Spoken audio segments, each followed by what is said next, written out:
Hi guys, इस video में sovereignty को समझने की कोशिश करते हैं। वीडियो थोड़ी लंबी हो सकती है, ठीक है, क्योंकि बहुत कुछ है समझाने के लिए।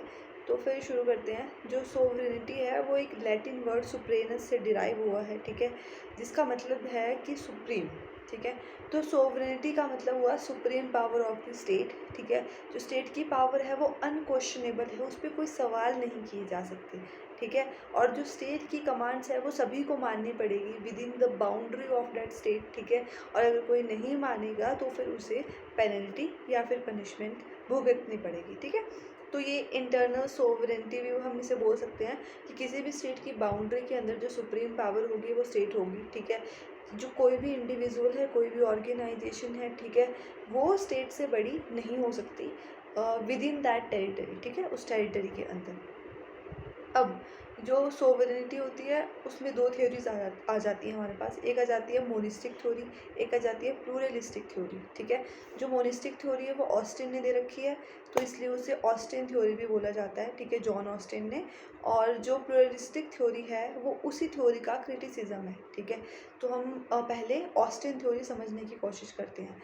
तो दी किसने? ये जॉन ऑस्टिन ने दी। जॉन ऑस्टिन एक इंग्लिश जूरिस्ट हैं, इसे लीगल थ्योरी भी कहा जाता है। इन्होंने एक बुक लिखी थी 1832 में, प्रोविंस ऑफ जूरिस्प्रूडेंस डिटरमाइंड, ठीक है। इस थ्योरी में इन्होंने, ये जो थ्योरी थी इन्होंने किससे इंस्पायर होकर दी? बेंथम और हॉब्स से इंस्पायर होकर। और कहा क्या इसमें इन्होंने? सोवरेन वो है जिसके ऑर्डर्स को सोसाइटी एज अ हैबिट ओबे करे, ठीक है, विदाउट एनी फोर्स। मतलब सोवरेन क्या हुआ? जिसके ऑर्डर्स को सोसाइटी क्या करे? माने, पालना करे जिसके ऑर्डर्स की, एज अ हैबिट, ठीक है, एक आदत की तरह। To Austin, in every state there exist an authority to whom a large mass of citizens show compliance। मतलब हर स्टेट में, हर एक देश में एक कोई ना कोई ऐसी अथॉरिटी होती है, ठीक है, जिसकी जो कमांड्स है उसका आज्ञा का पालन उस देश में रहने वाले सारे सिटीजन्स करते हैं, ठीक है। और जो ये अथॉरिटी होती है ये एब्सोल्यूट होती है, ठीक है, अनलिमिटेड होती है और अनडिविजिबल होती है। मतलब ये जो अथॉरिटी होती है इसको हम डिवाइड नहीं कर सकते, ठीक है। और एब्सोल्यूट होती है। एब्सोल्यूट का मतलब इससे बड़ा कुछ भी नहीं, ठीक है। तो जो प्रिंसिपल्स हैं इसके according to Austin, law is a command given by a superior to inferior, ठीक है। तो ऑस्टिन की एक डेफिनेशन है कि लॉ क्या है? Is a command given by superior to inferior. मतलब जो बड़ा है उसके द्वारा जो छोटे बंदे को, ठीक है, जो वो अपने से छोटा समझते हैं, उसे जो कमांड दी जाती है उसी को हम लॉ बोलते हैं, ठीक है। पहला प्रिंसिपल देखो इसका, sovereign power is essential in every political society, ठीक है। मतलब कोई भी पॉलिटिकल सोसाइटी है, राजनीतिक सोसाइटी है, उसमें जो सोवरेन पावर है वो एसेंशियल है, ज़रूरी है। जो सोवरेनिटी होती है, प्रभु सत्ता होती है, वो किसी एक पर्सन में भी हो सकती है और बहुत से पर्सन्स की एक बॉडी में भी हो सकती है, ठीक है। ये ज़रूरी नहीं है कि जो सोवरेनिटी है वो एक सिंगल पर्सन में ही हो, नहीं, पर्सन्स की एक बॉडी में भी हो सकती है, ठीक है, मतलब बहुत से लोगों में भी हो सकती है।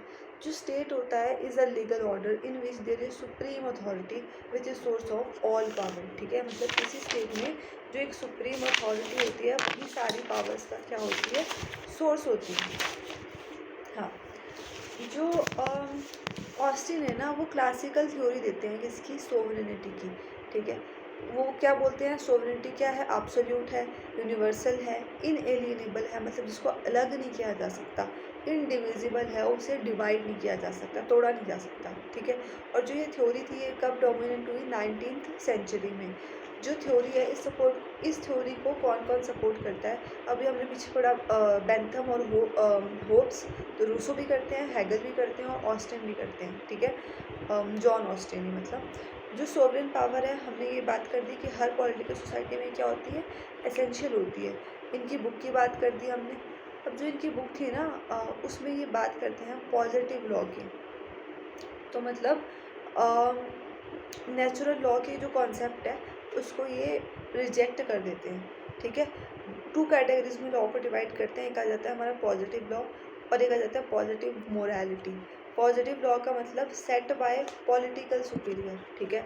जो जैसे हमारे देश में क्या है? हमारे देश में पार्लियामेंट है, तो पॉलिटिकली वो सुपीरियर हैं, तो जो वो लॉ लाएंगे उसे हम बोलेंगे क्या, पॉजिटिव लॉ। अब दूसरा आ जाता है positive morality, not set bye political superior, जो वो पॉलिटिकल सुपीरियर के द्वारा नहीं सेट किया जा रहा है उसे हम बोल देंगे पॉजिटिव मोरालिटी। जो पॉजिटिव लॉ है उसके आगे करैक्टरिस्टिक्स देखते हैं, ठीक है, वो क्या होता है मतलब, तो वो हो सकता है हमारा कमांड, सैंक्शन, ड्यूटी, सोवरेनिटी। और हम इसमें किसकी बात कर रहे हैं, सोवरेनिटी की। तो मतलब जो सोवरेनिटी है वो करैक्टरिस्टिक है, एक फीचर है, गुण है किसका, पॉजिटिव लॉ का, ठीक है। अब देखो, in every independent political community there are some persons or body of persons who exercise sovereign power. मतलब एक जो इंडिपेंडेंट पॉलिटिकल कम्युनिटी होती है ना, मतलब एक ऐसा देश जो आज़ाद है, उसमें एक सुप्रीम अथॉरिटी होती है, ठीक है। वो सुप्रीम अथॉरिटी या तो कोई एक पर्सन होता है, ठीक है, या बहुत से पर्सन की एक बॉडी होती है, ठीक है, जो सोवरेन पावर जिनके हाथ में होती है, ठीक है, मतलब जिनके हाथ में प्रभु सत्ता होती है, जो उस देश में जिससे बड़ा मतलब उस देश में कोई भी नहीं है, ऐसे करके समझो। Sovereign is a determinate authority who is the source of supreme power, ठीक है, मतलब एक ऐसी स्ट्रॉन्ग अथॉरिटी जिसका जो सुप्रीम पावर का सोर्स है, ठीक है। The will of the determinate human, मतलब वही जिसके हाथ में वो सारी पावर्स हैं, इज सुप्रीम। अब जो पार्लियामेंट चाहेगी ना, उनकी इच्छा क्या है, सुप्रीम है। And is not subject to any kind of control, मतलब उनका कंट्रोल किसी के हाथ में भी नहीं है। ये ऑस्टिन बोल रहे हैं, एक्चुअल में ऐसा नहीं है, ठीक है।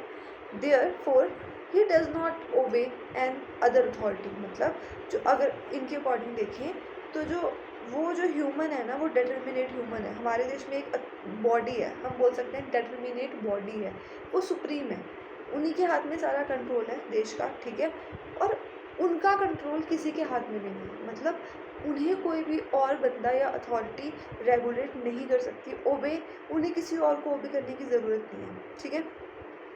The sovereign must receive habitual obedience from the bulk of community.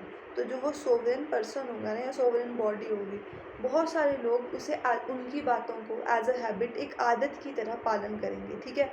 The obedience must be a matter of habit. तो हमने यही बात करी कि जो हम पालन कर रहे हैं ना उनके ऑर्डर्स का, वो है हम एक आदत की तरह पालन करेंगे, ठीक है। एंड नॉट मेयर ओकेजनल, ऐसा नहीं है कि कभी पालन कर लिया कभी पालन नहीं कर लिया, नहीं, हमेशा उनकी बातों का पालन होगा, ठीक है। The command of the determinate human superior is essence of law, ठीक है, मतलब जो उस बंदे ने कमांड दे दी, जो उसने हुक्म दे दिया, ठीक है, वो क्या होगा, वही लॉ होगा, ये वही कानून है। मतलब supreme power is indivisible, the division of sovereignty is it's destruction, ठीक है। कहने का मतलब ये है ऑस्टिन के अकॉर्डिंग जी की जो वो सुप्रीम पावर है ना, उसको बांटा नहीं जा सकता। अगर तुम उसे बांट दोगे तो वो क्या हो जाएगी, उसकी डिस्ट्रक्शन हो जाएगी, ठीक है। अब इसकी क्रिटिक्स देखते हैं, जो प्लूरलिस्ट थ्योरी है वो इसकी क्रिटिक्स है। प्लूरलिस्ट थ्योरी बोलती क्या है वो देखते हैं। पहली बात तो यही चीज़ है कि ये रिएक्शन है किसका, जो हमने अभी लीगल थ्योरी पढ़ी या ऑस्टिन थ्योरी पढ़ी या फिर मोनिस्टिक थ्योरी पढ़ी, ठीक है, उसका रिएक्शन है ये।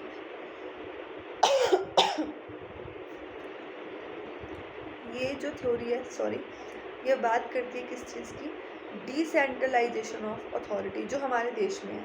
डिसेंट्रलाइजेशन क्या होता है, सेंटर, स्टेट, म्यूनिसिपैलिटी या फिर पंचायत, कुछ भी, मतलब एक के पास पावर नहीं है, सबके पास थोड़ी थोड़ी पावर दे रखी है, ऐसे करके। अब इसकी अजम्पशंस देखते हैं। In society there are multiple groups, states enjoy a privileged position because of its wider jurisdiction. हमने अभी ऑस्टिन में क्या पढ़ा कि सिर्फ एक ही पावर है सुप्रीम, और सबको उसके अंडर रहना है। पर ये क्या बोलता है कि भाई बहुत सारे ग्रुप्स होते हैं, ठीक है, बस स्टेट है वो हमें ज़्यादा सुप्रीम क्यों लगता है, क्योंकि उसकी जो ऑर्डर है ना वो बहुत सारे लोग मानते हैं, मतलब जो उसका ज्यूरिडिक्शन है, कार्य करने का क्षेत्र है, वो ज़्यादा है। फॉर एग्ज़ाम्पल अगर हम किसी ग्रुप की बात करें, ठीक है, मान लो हम कोई सोसाइटी ले लेते हैं, जैसे हमने ले ली रेड क्रॉस सोसाइटी, तो जो उसके मेंबर्स होंगे ना, सिर्फ वही लोग उसकी बातों की पालना करेंगे, ठीक है। पर जो स्टेट है, स्टेट का तो हर कोई मेंबर है, हर सिटीजन स्टेट के अंदर आता है, तो स्टेट का पालन कौन करेगा, हर कोई करेगा, ठीक है। पर पहली क्रिटिसिज्म फिर क्या हो गया कि मल्टीपल ग्रुप्स होते हैं स्टेट में, भाई एक सोवरेन नहीं होता, ठीक है। अब मेन फीचर्स देखते हैं। over concentration of power in the hand of the state is harmful. This will turn democracy into dictatorship. जैसे ऑस्टिन ने कहा कि भाई उसी सुप्रीम ह्यूमन के हाथ में या फिर सुप्रीम अथॉरिटी के हाथ में ही सारी पावर होती है। पर जो ये प्लूरलिस्टिक व्यू है ये बोलता है कि अगर तुम ऐसा करोगे ना, किसी के हाथ में सारी पावर दे दोगे, तो डेमोक्रेसी बचेगी नहीं, फिर वो डेमोक्रेसी डिक्टेटरशिप में बदल जाएगी। ठीक है, इसीलिए जो पावर होती है वो बांटी हुई होती है, किसमें? लेजिस्लेचर में, एग्जीक्यूटिव में और जुडिशरी में, जैसे हमारे देश में। ठीक है, ताकि बैलेंस ऑफ पावर मेंटेन रहे, चेक्स एंड बैलेंसेस की सिचुएशन रहे। मतलब अगर लेजिस्लेटिव गलत काम करती है तो एग्जीक्यूटिव उसको रोके, अगर एग्जीक्यूटिव कुछ गलत कर रहा है तो जुडिशरी उसको रोके, ये वाली चीज़ें। ठीक है, if system of absolute sovereignty will be adopted, it will undermine the autonomy of various other associations, which is not appropriate for a healthy society. कहने का क्या मतलब है? हमने जैसे पीछे बात करी एब्सोल्यूट सोवरेनिटी। एब्सोल्यूट सोवरेनिटी का मतलब क्या हुआ कि जिस बंदे के हाथ में सोवरेनिटी है उससे ऊपर कुछ भी नहीं है। ठीक है, ऐसे करके। बट ये बोलते हैं प्लूरलिस्ट कि अगर उसको अडॉप्ट कर लिया ना, एब्सोल्यूट सोवरेनिटी को अडॉप्ट कर लिया, ठीक है, तो जो अदर इंस्टीट्यूशंस है हमारे देश में, बहुत सारी एसोसिएशंस है हमारे देश में, ट्रेड यूनियंस है हमारे देश में, एनजीओज़ हैं हमारे देश में, ऐसे ऑर्गेनाइजेशंस भी हैं जो सरकार का विरोध करती हैं, तो जो उनकी ऑटोनॉमी है, उनकी जो स्वतंत्रता है वो छिन जाएगी। ठीक है, फिर अगर स्टेट को ही हम एब्सोल्यूट अथॉरिटी दे देंगे, एब्सोल्यूट सोवरेनिटी दे देंगे, तो जो उनकी स्वतंत्रता है वो छिन जाएगी, स्टेट उन पे भी कमांड चलाने लग जाएगी अपनी। ठीक है, तो इसलिए ऐसा नहीं होना चाहिए, ये एक हेल्दी सोसाइटी के लिए सही नहीं है। एक अगर हेल्दी स्टेट चाहिए तो हमारे पास ऐसे ग्रुप्स भी होने चाहिए जो सरकार की गलत पॉलिसीज़ का विरोध करें। ठीक है, it is tyrannical to treat state as the only source and upholder of power. ठीक है, मतलब ऑब्वियस सी बात है। हाँ, अगर हम स्टेट को बोलें कि स्टेट ही सिर्फ एक पावर का सोर्स है, ठीक है, और स्टेट ही सिर्फ पावर को अच्छे से मेंटेन करके रखता है, तो ये गलत है। ठीक है, जो मोनिस्टिक थ्योरी है वो किस चीज़ पे फोकस करती है? लीगल एस्पेक्ट ऑफ सोवरेनिटी के। ठीक है, किस चीज़ पे फोकस करती है? सोशियोलॉजिकल कैरेक्टर पे। ठीक है, लीगल एस्पेक्ट मतलब जो कानूनी तरीके से सही है ना, उतनी सोवरेनिटी हो बस। ठीक है, सोशियोलॉजिकल कैरेक्टर के मतलब लोगों के बारे में सोच समझ कर जो सोवरेनिटी है वो दी जाए किसी अथॉरिटी को या फिर किसी पर्सन को। The pluralist are of the view that there are many association in the society. ठीक है, मतलब प्लूरलिस्ट को लगता है कि यार एक जो सोसाइटी होती है ना उसमें बहुत सारी एसोसिएशन होती है, जैसे कि एक फैमिली, एक चर्च है ना, चर्च की भी अपनी आपस में एसोसिएशन होती हैं। ठीक है, तो ये सब चीज़ें स्टेट से पहले की हैं, फैमिली स्टेट से पहले की है, जो चर्चेज़ हैं वो स्टेट से पहले की हैं। ठीक है, तो हम ऐसा नहीं बोल सकते कि हाँ भाई स्टेट ही सबसे ज़्यादा ऊपर है या स्टेट ही सुप्रीम है, ये वाली चीज़। ठीक है, अगर हम इस थ्योरी की बैकग्राउंड की बात करें कि क्यों आई कब आई, तो फिर जो वर्ल्ड वॉर 1 हुआ था, ठीक है, तो इसके बाद जब वर्ल्ड वॉर 1 हुआ तो स्टेट है डेट फोर्स्ड ई citizen to obey every rule created by state. ठीक है, वर्ल्ड वॉर 1 ने मतलब फोर्स किया हर बंदे को कि भाई जो भी स्टेट बोल रही है तुम्हें उसका हर कानून की पालना करनी पड़ेगी। तो फिर ये प्लूरलिस्ट थ्योरी आई कि नहीं ऐसा नहीं होना चाहिए। ठीक है, अब इसकी डेवलपमेंट देख लेते हैं कि कैसे कैसे ये थ्योरी इवॉल्व हुई। सबसे पहले जॉन लॉक और जो हमारे मॉन्टेस्क्यू है उन्होंने बात करी लिमिटेड गवर्नमेंट की। ठीक है, कि गवर्नमेंट के हाथ में एब्सोल्यूट पावर नहीं होनी चाहिए। ठीक है, अगर गवर्नमेंट अपनी ड्यूटीज़ को नहीं निभा पा रही है, अपने कर्तव्य नहीं निभा पा रही है, तो फिर उसको रिप्लेस कर दो और दूसरी गवर्नमेंट लेके आओ। ठीक है, जो लोगों के लिए काम करे। उसके बाद मॉन्टेस्क्यू ने कहा power is not concentrated in one organ of government. ठीक है, इसको डिवाइड करो भाई लेजिस्लेटिव, एग्जीक्यूटिव और जुडिशरी में, जैसे कि इंडिया में है, यूएसए में है। ठीक है, कि पावर को किसी एक ही ऑर्गेनाइजेशन या एक ही बंदे के हाथ में कॉन्सेंट्रेट मत करो, इकट्ठा मत करो। अब इसके भी कुछ क्रिटिक्स होंगे जो हमारी प्लूरलिस्टिक थ्योरी है, अब इसके क्रिटिक्स समझते हैं। ठीक है, in order to avoid social conflict there is requirement of supreme authority. कहने का मतलब क्या है कि अगर आप चाहते हो ना कि कन्फ्लिक्ट ना हो, जैसे हमने बोला प्लूरलिस्ट थ्योरिस्ट ने बोला, जो मतलब प्लूरलिस्ट थ्योरी को देने वाले हैं, उन्होंने कहा कि अलग अलग ऑर्गेनाइजेशंस हैं, पर ये क्रिटिक्स क्या है, इसकी आलोचना क्या है इसकी, कि अब अगर अलग अलग ऑर्गेनाइजेशन होंगी तो उनमें आपस में कन्फ्लिक्ट होंगे, लड़ाइयाँ होंगी। अब उसको रोकने के लिए कोई सुप्रीम अथॉरिटी तो चाहिए हमें, ठीक है। Even if the society is divided into multiple organs, the interest of most powerful will be fulfilled most of the time, ठीक है। दूसरी चीज़ उन्होंने क्या बोली, अगर तुम्हें लगता है ना कि तुमने सोसाइटी है उसमें अलग अलग ऑर्गन्स हैं, ठीक है, जैसे हमने अभी बोला कि ऑर्गेनाइजेशंस हैं, रेड क्रॉस सोसाइटी है, एनजीओज हैं, स्टेट हैं, बट फिर भी इंटरेस्ट किसके फुलफ़िल होंगे, इंटरेस्ट उनके फुलफ़िल होंगे जो पावरफुल है उन सब में से भी। फॉर एग्ज़ाम्पल हमारे देश में बहुत से मतलब इंडस्ट्रियलिस्ट हैं, बहुत से बड़े लोग हैं, रिच लोग हैं, ठीक है, जैसे अंबानी वगैरह हो गए। तो फिर इनको ना फ़र्क नहीं पड़ता कि देश में गवर्नमेंट क्या है, ठीक है। इनको पता है इनके हाथ में पावर है, मतलब इकोनॉमिक पावर है बोल सकते हैं हम, ठीक है। तो जो इकोनॉमिक पावर है वो कंट्रोल कर सकती है किसको, पॉलिटिकल पावर को भी और मैनी अदर पावर्स को भी, ठीक है। जिसकी वजह से इनके इंटरेस्ट तो फुलफिल होंगे ही होंगे, चाहे जो भी सुप्रीम अथॉरिटी है, चाहे मल्टीपल ऑर्गन्स हैं, ठीक है, एक से ज़्यादा ऑर्गन्स हैं, फिर भी इनके इंटरेस्ट तो फुलफिल होने ही हैं क्योंकि ये बहुत ज़्यादा पावरफुल है, ठीक है। उसके बाद सोवरेनिटी के लिए आई थिंक 2-3 डेफिनेशन देख लेते हैं हम। जैसे एक बोर्डिन देते हैं, sovereignty is the absolute and perpetual power of a Republic. मतलब सोवरेनिटी क्या है, एक एब्सोल्यूट जिससे ऊपर मतलब कुछ भी नहीं है, एंड परपेचुअल होता है जो हमेशा चलता रहे, फॉरएवर, ठीक है, power of a republic. Hobbes बोलते हैं sovereignty is the sole authority to make laws and command the multitudes, ठीक है। मतलब सोवरेनिटी एकमात्र ऐसी अथॉरिटी है जिसके थ्रू कानून बनाए जा सकते हैं और बहुत से लोगों को कमांड दी जा सकती है, ठीक है। उसके बाद हमारे आ जाते हैं जॉन ऑस्टिन, ठीक है। ये तो आई थिंक हमने पढ़ लिया है कि सोवरेनिटी क्या होता है, जब एक सुपीरियर इन्फीरियर को कमांड देता है, ठीक है। उनके अकॉर्डिंग उनकी एक डेफिनेशन है। नेक्स्ट हमारा आ जाता है real and titular sovereignty, titular या फिर titular, whatever you want to pronounce, ठीक है। तो इसका मतलब क्या है, रियल तो हमें पता है होता क्या है, टेरिटोरियल मतलब नॉमिनल, हम बोलते हैं ना हमारा real head and nominal head. India में अगर हम रियल हेड की बात करें तो प्राइम मिनिस्टर है, ठीक है, और नॉमिनल हेड की बात करें तो प्रेसिडेंट है। तो उसी तरह टेरिटोरियल सॉवरेनिटी का मतलब भी क्या है, हमारी नॉमिनल सॉवरेनिटी, ठीक है। समझ लेते हैं कैसे। रियल क्या होता है, जिसके हाथ में एक्चुअल पावर है, ठीक है। अगर हम बात करें हमारा प्राइम मिनिस्टर, हमारे पार्लियामेंट, उनके हाथ में एक्चुअल पावर है। तो ये कोई भी हो सकता है, एक बंदा हो सकता है, कोई ग्रुप हो सकता है, कोई इंस्टीट्यूशन हो सकता है, ठीक है, उस स्टेट की टेरिटरी के अंदर, उस स्टेट के क्षेत्र के अंदर। मतलब तो मतलब इसका मतलब हुआ क्या, ये एबिलिटी है to make and enforce decisions, laws and policies, ठीक है। मतलब जो हमारी पार्लियामेंट है वही हमारी डिसीजन लेती है, लॉज बनाती है, ठीक है। और जो हमारी कैबिनेट वगैरह है, ठीक है, हमारी मतलब जो भी ये काम होता है ना, ये सारा मेनली किसके हाथों में होता है, ये प्राइम मिनिस्टर के हाथों में होता है, ठीक है। तो हम बोल सकते हैं कि जो रियल सोवरेनिटी है, रियल सोवरेन है हमारे देश में, वो प्राइम मिनिस्टर है, ठीक है, या फिर हमारी पार्लियामेंट है, ठीक है।